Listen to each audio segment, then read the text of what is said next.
For today's video, magluluto ako ng spaghetti at ito talaga yung original recipe ko since nag-start ako magluto ng spaghetti. At dahil sa isang tao na sobrang mahal na mahal ko, kaya ako magluluto uli nito. Gusto mo rin ba?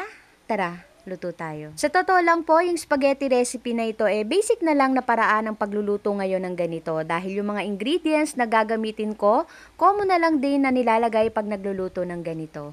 Unahin na nating magbalat at maghiwa ng sibuyas na puti. Next, kakailanganin din natin ng bawang. Hiwain lang natin to ng aray. At ayan, nahiwa na nga ako. At ito nga po yung kadalasang nangyayari sa akin pag nagluluto, nahihiwa at napapaso. Pero kahit ganon, tuloy lang sa pagluluto. Part kasi yan, once na humawa ka na ng kutsilyo at nagsindi ka na ng kalan. After ko ngang mahiwa yung bawang at sibuyas, sa isang kawali maglagay na tayo ng butter. Isabay na nating ilagay yung bawang at sibuyas para habang natutunaw yung butter, naluluto na rin ito.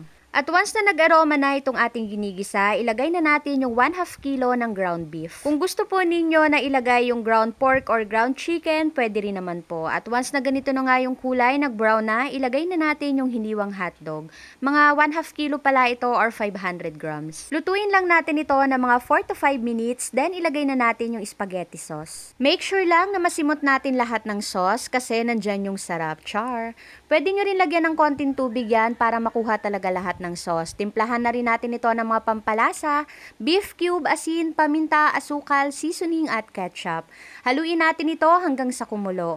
At yung complete recipe po ng aking niluluto ay nasa dulo ng aking video. At once na kumukulo na, maglagay na tayo ng 1 pack ng all-purpose cream. Isa ito sa magpapasarap at magpapakreamy sa ating spaghetti sauce. Haluin natin ito hanggang sa kumulo. Then tikman nyo na lang din pala kung okay na ba yung lasa para sa inyo. Kung may kulang pa, kayo na lang po bahalang mag-adjust ng lasa na gusto ninyo. At habang niluluto ko po pala itong spaghetti sauce, niluto na rin ng aking boyfriend yung pasta. Ito po palang niluto ko ay yung magkapares na pasta and sauce na nasa 1.6 kilograms yata yung laman nun. At saktong-sakto lang din yung sauce na niluto natin para dito sa pasta. Lagyan na lang din natin ng maraming cheese para mas masarap. Nagluto din po pala ako ng pizza roll kapares ng ating spaghetti. Flat slice bread, nilagyan ko lang ng cheese at hotdog sa gitna.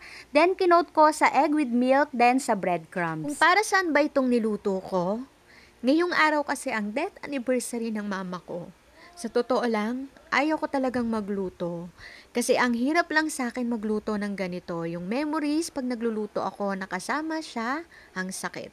Si mama kasi yung number 1 na nasasarapan sa mga niluluto ko at ang sakit lang na nagluto uli ako ng paborito niya pero hindi na niya matitikman.